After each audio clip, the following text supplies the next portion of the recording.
আসসালামু আলাইকুম। এখন শুনবেন সংবাদ শিরোনাম। অর্থনীতির চ্যালেঞ্জ মোকাবেলায় শিল্প উদ্যোক্তাদের সঙ্গে প্রধানমন্ত্রীর দীর্ঘ বৈঠক। জ্বালানি খাত সহ উন্নয়ন বাজেটে সহযোগিতা দেবে এশিয়ান ইনভেস্টমেন্ট ব্যাংক। রাজধানীর ফিলিং স্টেশনগুলোতে আজও মোটরবাইক, ব্যক্তিগত গাড়ির লম্বা সারি। 1 লাখ টন ডিজেল আমদানিতে ক্রয় সংক্রান্ত মন্ত্রিসভা কমিটিতে সিদ্ধান্ত। গণভোটের রায় বাস্তবায়নের দাবিতে 11 দলীয় ঐক্যের বিক্ষোভ মিছিল। নেতারা বললেন, সংবিধান সংস্কার এড়াতে চাইলে বিএনপির পরিণতি হবে ফ্যাসিবাদের মতো। দেশে ফিরল সাফজয়ী যুবারা। ছাপখোলা বাসে রোনান মাহিনদের সংবর্ধনা দিতে নেওয়া হয় হাতিরঝিলের অ্যাম্ফি থিয়েটারে। শুভেচ্ছা জানায় ফুটবল প্রেমীরা। এতক্ষণ শুনছিলেন সংবাদ শিরোনাম, এবার বিস্তারিত। জ্বালানি খাত সহ বাংলাদেশের উন্নয়নে আসন্ন বাজেটে সহযোগিতা করতে সম্মত হয়েছে Asian infrastructure investment bank AIIB. এছাড়া বন্ধ সরকারি বেসরকারি কারখানা চালুর বিষয়ে উদ্যোগ নেওয়ার কথা জানিয়েছেন অর্থ পরিকল্পনা মন্ত্রী আমির খসরু মাহমুদ চৌধুরী।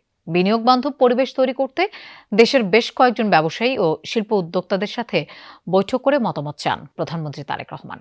মন্ত্রী, সচিব ও ব্যবসায়ীদের সমন্বয়ে প্রাইভেট সেক্টর অ্যাডভাইজারি কাউন্সিল করেছে সরকার, যার সদস্য হিসেবে রয়েছেন ডিবিএল গ্রুপের M A Jabbar, Pacific jeans গ্রুপের সৈয়দ মোহাম্মদ তানভীর, অ্যাপেক্সের সৈয়দ নাসিম মঞ্জুর, বে ফুটওয়্যারের জিয়র রহমান ও প্রাণ আরফেলের আহসান খান চৌধুরী। শনিবার প্রধানমন্ত্রীর কার্যালয়ে কাউন্সিলের প্রথম সভায় সভাপতিত্ব করেন প্রধানমন্ত্রী তারেক রহমান। দেশে ব্যবসা ও বিনিয়োগ বান্ধব পরিবেশ তৈরি করতে ব্যবসায়ীদের কাছে মতামত চান প্রধানমন্ত্রী। সভায় উত্থাপিত কিছু সংকট তাৎক্ষণিকভাবেই সমাধান করেন তারেক রহমান। বিনিয়োগ বান্ধবের হওয়ার যে প্রক্রিয়া, সেই হিসাবে আজকে ব্যবসায়ী নেতৃবৃন্দের সাথে বসা হয়েছে। তাদের কাছ থেকে উনি শুনেছেন যে বিনিয়োগের পথে বাধা কোথায়, তাদের বিনিয়োগে বাধা কোথায় কোথায় পাচ্ছে, এগুলোর সমাধান উনি করতে চান, খুব সহসা করতে চান এবং এইগুলো শুনেছেন। কিছু কিছু সমাধান অন দ্য স্পট দিয়েছেন, আর বাকিগুলো আলোচনার মাধ্যমে সমাধান দেওয়া হবে। নতুন প্রজেক্টের বাইরেও যেগুলো পুরনো প্রজেক্ট বন্ধ হয়ে আছে, এগুলো চালু করার জন্য আলোচনা হয়েছে এবং এগুলোর উপর সমাধান দিয়ে আমরা আশা করি অনেকগুলো প্রজেক্ট চালু করা হবে। পরে এশিয়ান ইনফ্রাস্ট্রাকচার ইনভেস্টমেন্ট ব্যাংকের প্রতিনিধি দলের সাথে সৌজন্য সাক্ষাৎ করেন প্রধানমন্ত্রী। এ সময় বাংলাদেশের উন্নয়নে প্রতিষ্ঠানটি সহযোগিতা করার প্রতিশ্রুতি দেয়। জ্বালানি সংকটের কারণে দেশ জুড়ে কাটছে না জ্বালানি তেলের সংকট। রাজধানীর বেশিরভাগ পাম্পে চাহিদা বেশি অকটেন ও পেট্রোলের। এই দুই জ্বালানির সংকটও বেশি। তাই পাম্পগুলোর সামনে আজও ব্যক্তিগত গাড়ি ও মোটরবাইক চালকদের লম্বা লাইন দেখা গেছে।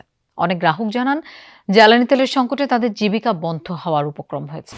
মিরপুর রোডে বাইকের লম্বা সারি, জ্বালানি তেলের জন্য অপেক্ষা করছে শত শত মানুষ। তাদেরই একজন মামুন কাজ করেন পার্সেল সরবরাহ প্রতিষ্ঠানে।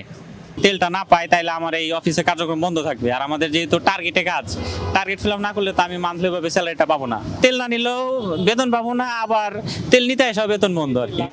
এমন বিপদে অনেকেই, তাই পাম্পগুলোর সামনে লাইন লম্বা হয়, কিন্তু জ্বালানি তেল মেলে না। ঘন্টার পর ঘন্টা অপেক্ষা করছেন শত শত মানুষ। আমি গতকালকে রাত্রে 12:30টায় লাইনে দাঁড়াইছি, এখনো পর্যন্ত তেল নিতে পারিনি। কিছু করার নাই, আজকে না নিতে পারলে কালকে থেকে অফিস করতে পারবো না, এই জন্য আজকে এই কষ্টটা করতে চাই। সরকারের 2 টাকা আবার কমায় দিতে হবে, তাহলে যারা মজুত করছে তারা ধরা খাবে। সরকার যদি ঘোষণা করে যে তেলের ক্রাইসিস আসে, আমার মনে হয় যাদের খুব বেশি প্রয়োজন না তারা বাইকটা বের করবে না। একবার নিয়ে 20 মিনিট পর আবারও জ্বালানি তেল নিতে আসা গ্রাহকেরও দেখা পাওয়া গেল কল্যাণপুরের এক পাম্পে। এরকম অনেকেই প্রয়োজনের অতিরিক্তও নিচ্ছেন। 20 মিনিট আগে তেল নিচ্ছেন, আবার এখন নিচ্ছেন কেন? এখন 200 টাকার তেলে তো কিছুই হয় না,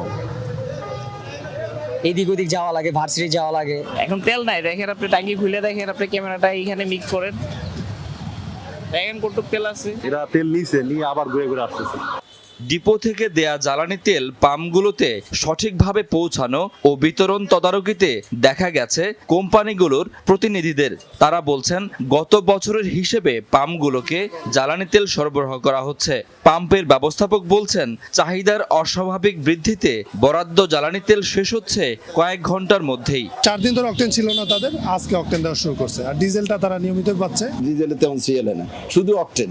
আর বেশি সমস্যাটা হচ্ছে বাইকওয়ালারা। 4,500 দিয়ে 3-4 দিন চলে যেত, এখন সে তেল 2 ঘন্টা থেকে 3 ঘন্টার ভিতর ফুরে যায়।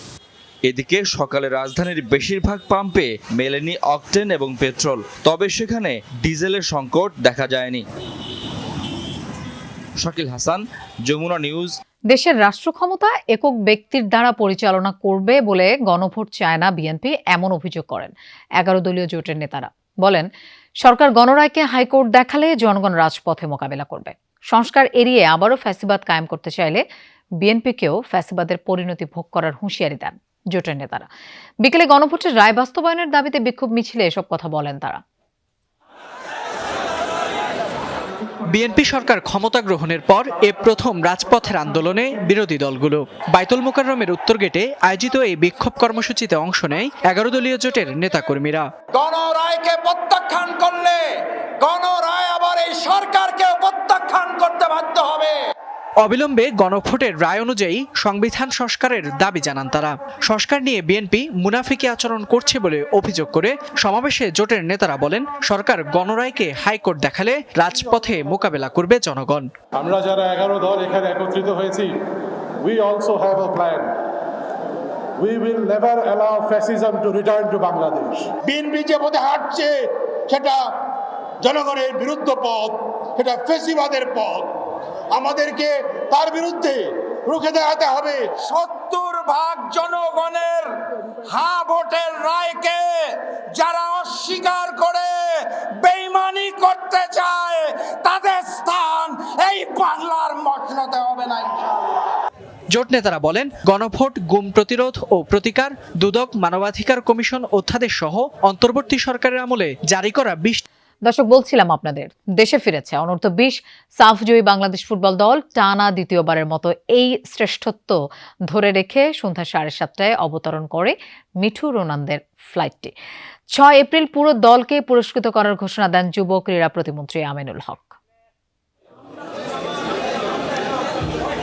দীর্ঘ বিমান পথ ও প্রায় 1 ঘন্টা ফ্লাইট বিড়ম্বনা শেষে শনিবার সন্ধ্যা 7:30টার দিকে ঢাকায় অবতরণ করে অনূর্ধ্ব-20 সাফজয়ী ফুটবলারদের ফ্লাইট। ভ্রমণ ক্লান্তি উপেক্ষা করে সোনালী ট্রফির উজ্জ্বলতায় আবারও যেন উজ্জীবিত পুরো দল। কয়েকটি ম্যাচ হয়েছে, দেন বাংলাদেশ উইন হয়েছে, আর আমরা চ্যাম্পিয়ন হয়েছি, চ্যাম্পিয়ন হয়ে দেশে ফিরছি। Ronaldo is very good player. সবার টিমমেটদের ভিতরে অনেক কনফিডেন্স ছিল যে আমরা চ্যাম্পিয়ন হতে পারবো। হযরত শাহজালাল আন্তর্জাতিক বিমানবন্দরে টানা দ্বিতীয়বার সাফ শ্রেষ্ঠত্ব ধরে রাখা দলটিকে বরণ করে নেয় যুব ও ক্রীড়া মন্ত্রণালয়। 6 এপ্রিল সাফজয়ী দলটিকে পুরস্কারের ঘোষণা দেন আমিনুল হক।